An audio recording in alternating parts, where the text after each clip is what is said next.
ఇదంతా ఎందుకు చెప్తున్నానంటే 2020లో నేను నా దగ్గర ఆల్రెడీ మొబైల్ ఉండే. కొద్దిగా వాడదామని చెప్పేసి ఐఫోన్ తీసుకున్నా. ఐఫోన్ XR 68,000కి తీసుకున్నా. నాతో పాటు మిత్రుడు హేమంత్ అని ఉండే. ఆయన నేను దిల్సుఖ్ నగర్లో సంగీతలో తీసుకున్నా ఈ మొబైల్. అయితే ఆ మధ్య ఐఫోన్స్ పైన కాంప్లైంట్స్ కూడా వచ్చింది. ఇండియాలో ఐఫోన్స్ సెకండ్ క్వాలిటీ వస్తున్నాయి అది అని చెప్పేసి.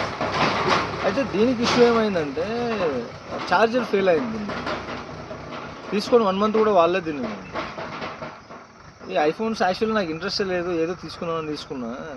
ఏం ఫోన్ ఇది 68,000 పెట్టి తీసుకున్నా, వరస్ట్ ఫోన్ అని చెప్పి కొట్టినా కింద. ఫ్యాక్ట్ ఇది. రీసెంట్గా రిపేర్ చేయించిన. అంటే నేను ఇది ఉండగానే మళ్ళీ వీడియో రికార్డింగ్కి ఐఫోన్ ఉంటే కొంచెం పిక్చర్ క్వాలిటీ బాగొస్తుంది కదా అని నేను 17 Pro Max తీసుకుందాం అనుకున్నాను. అది మళ్ళీ బడ్జెట్ ఎక్సెస్ అయిపోయింది. నాకు 512 GB అయితే సెట్ అవుతుంది 4K 30 FPS రికార్డ్ చేస్తే.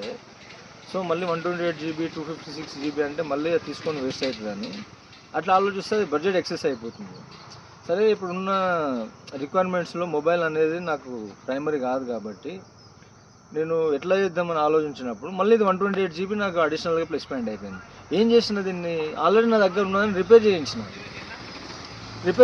కాబట్టి అడిషనల్గా ఇది మళ్ళీ నేను యూజ్ చేసుకోగలుగుతాను. కాబట్టి మనకు ఇదంతా ఏంటిది కొంచెం ఫైనాన్షియల్గా టైట్ అయింది కాబట్టి నేను దీన్ని రిపేర్ చేయాలనే ఆలోచనలోకి వచ్చిన. యాక్చువల్లీ ఇప్పుడు ఎప్పుడు ఇది 2020లో తీసుకున్నా అట్లనే పడేసిన. ఇప్పుడు ఇది అవసరం వచ్చింది కాబట్టి మళ్ళీ రిపేర్ చేయించుకుంటే మళ్ళీ సెట్ అయింది ఇది. అంటే కొన్నిసార్లు మనకు సమస్యలు కూడా చాలా నేర్పిస్తాయి. ఒకవేళ నా దగ్గర ఫండ్స్ పుష్కలంగా ఉంటే నేను అసలు ఎన్ని రోజులు దీని గురించి ఆలోచించలేదు. నేను ఇప్పుడు కూడా ఏం ఆలోచించిన, నేను 17 Pro Max తీసుకున్నానని ఆలోచించిన. సరే 17 Pro Maxలో డెఫినెట్గా పిక్చర్ క్వాలిటీ ఇంకా బాగుంటుంది, అది తీసుకుని చాలా అడ్వాంటేజెస్ ఉన్నాయి. బట్ ఏంటంటే ఉన్నదాన్ని కూడా రిపేర్ చేసుకొని లేదంటే దీన్ని సేల్ చేసి పడేసిన అయిపోతుంది కదా మంచిగా చేయించి. అంటే కొన్నిసార్లు ఏమవుతుందంటే మనకు ప్రాబ్లమ్స్ వస్తాయి కానీ అర్థం కాదు. దీని నుంచి ఈ కాన్సెప్ట్ వచ్చింది. Thank you.